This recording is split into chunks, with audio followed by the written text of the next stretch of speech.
Okay. Well,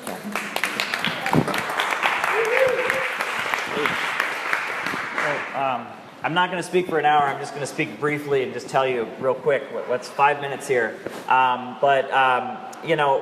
There's a war going on right now in Yemen.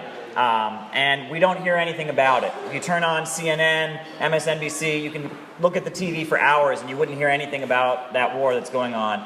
But that war is being directed by our government. They make it sound like it's just, these two countries that are fighting each other. It has nothing to do with us. But it's being directed by the U.S. government. The U.S. military is on the ground in Saudi Arabia directing the Saudis on how to attack Yemen. And people are dying. And this whole war really started because of something a lot like what's happening tonight. There was a religious organization in Yemen called Ansar Allah. It means supporters of God.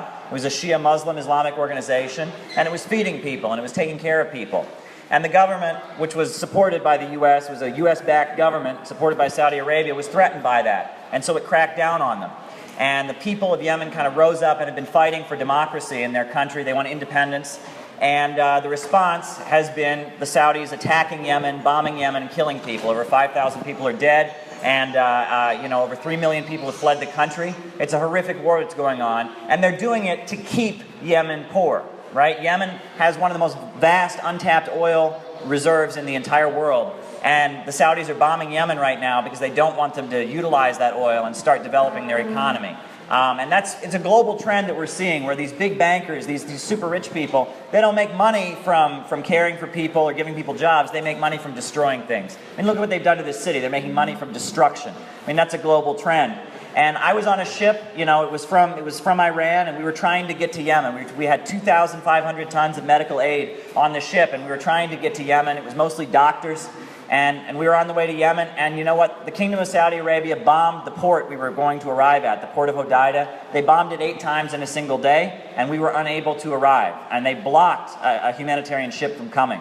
So, it's something to think about as we struggle for justice here, because the struggle against these bankers that have wrecked Detroit, it's the same, it's a global struggle. These big corporations, these bankers, they own these oil companies. They're the oil companies that run Saudi Arabia. That's the oil companies. The Saudi dictators over there are working for Wall Street. And whenever our government tries to get us to hate a country, we should really take a second guess. Because I tell you, when I was in Iran, I was talking to some Iranians, and I asked them, how much does it cost to go get surgery in Iran? And they said it's completely free for anyone who wants surgery. They can get it. The Ministry of Health pays for it.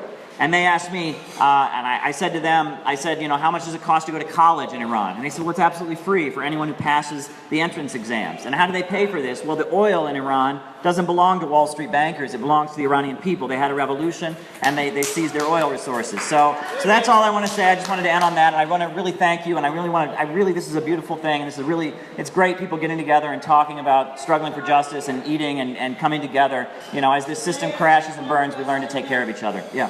One question. Sure. This is about oil. The water, is equally, if not more important. Is the water thing going on there as much as it is in many rest of the world? Are they being denied water at this point? Great question. In Yemen right now, the World Food Program has talked about the fact that they are using starvation as a weapon. The Saudis, backed up by the U.S. government, are using water and food to try and starve the people into submitting. They want them to surrender and give up their right to democracy, give up their religious freedom, and so they're starving people, and they're using water as a weapon. That's absolutely happening. It's a global problem. They're using food as a weapon. These things that people need to survive are being turned into weapons to beat people down, and that's something we've got to struggle against. So, thank you. And thank you. Thank you, Dan. Yeah.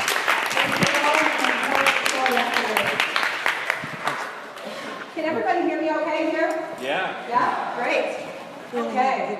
So, what's a really special part of the Halloween, I know a lot of people come for it, they come and they talk about it. I think it's 2 minutes to talk I can write my about info for you. I'll write it down. organizing around and gather everybody around it and pass out flyers really